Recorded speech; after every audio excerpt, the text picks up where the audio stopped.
జై శ్రీరామ్.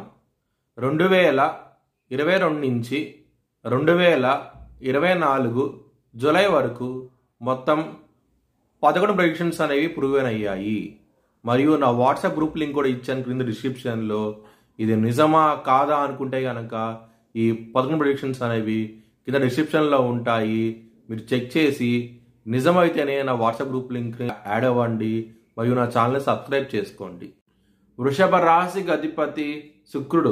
వృషభ రాశిలో మృగశిర 1-2 పాదాలు, రోహిణి 4 పాదాలు మరియు కృత్తిక 2, 3, 4 పాదాలు ఉంటాయి. ఈ నక్షత్రం వాళ్ళందరికీ నేను చెప్పే వార ఫలితాలు వర్తిస్తాయి. ఈ వారంలో లగ్నాధిపతి అయిన శుక్రుడు 31వ తారీఖు నుంచి సింహరాశికి వెళ్తున్నారు. దాని మూలంగా మీకు డబ్బు పరంగా మాత్రం మంచి డెవలప్మెంట్స్ అంటూ ఉంటాయి. ఈ వారంలో చాలా ఆనందంగా ఉంటారు.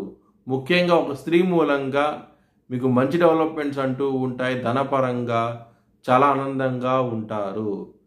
2వ స్థానం అధిపతి అయిన బుధుడు మీకు సింహరాశిలో ఉన్నారు. సింహరాశిలో బుధుడికి బలం అనేది ఎక్కువగా ఉంటుంది. దాని మూలంగా మీరు పెట్టుబడి అనేది ఎక్కువ పెట్టండి. బిజినెస్ పరంగా మంచి ఫలితాలంటూ ఉంటాయి.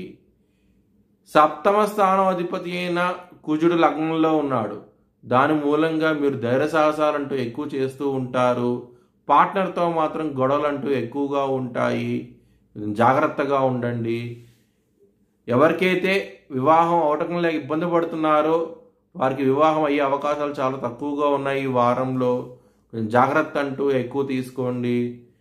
ఎవరైనా సరే విదేశాలకు వెళ్ళాలనుకుంటే కనుక ఈ వారం అనేది అంత అనుకూలించడం లేదు. మీకు ఇబ్బంది పడే అవకాశం ఎక్కువగా ఉన్నది. ఒకవేళ మీ జన్మ జాతకంలో కనుక దశలు అంతర్దశలు యోగించకుండా ఉంటే కనుక ఈ వారంలో కెరియర్ పరంగా మాత్రం చాలా ఇబ్బందికరమైన వాతావరణం అంటూ ఉండబోతోంది. 10వ స్థానంలో శని ఉన్నారు. మీ జన్మ జాతకంలో కనుక శని బలంగా ఉంటే కనుక ఈ వారంలో కెరియర్ పరంగా మాత్రం ఎక్సలెంట్ డెవలప్మెంట్స్ అంటూ ఉంటాయి. మీ భవిష్యత్ వివరాల కోసమై హెచ్ఎల్ఎన్ జ్యోతిష్యాలను సంప్రదించండి. 2024 భారత్ ప్రైమ్ మినిస్టర్గా నరేంద్ర మోడీ రీఎలక్ట్ అవుతాడని చెప్పి నేను మార్చ్ 2022లో చెప్పడం జరిగింది. అది ఈ నెల ప్రూవ్ అయ్యింది. Thanks for watching this video. Please like, share and subscribe my channel.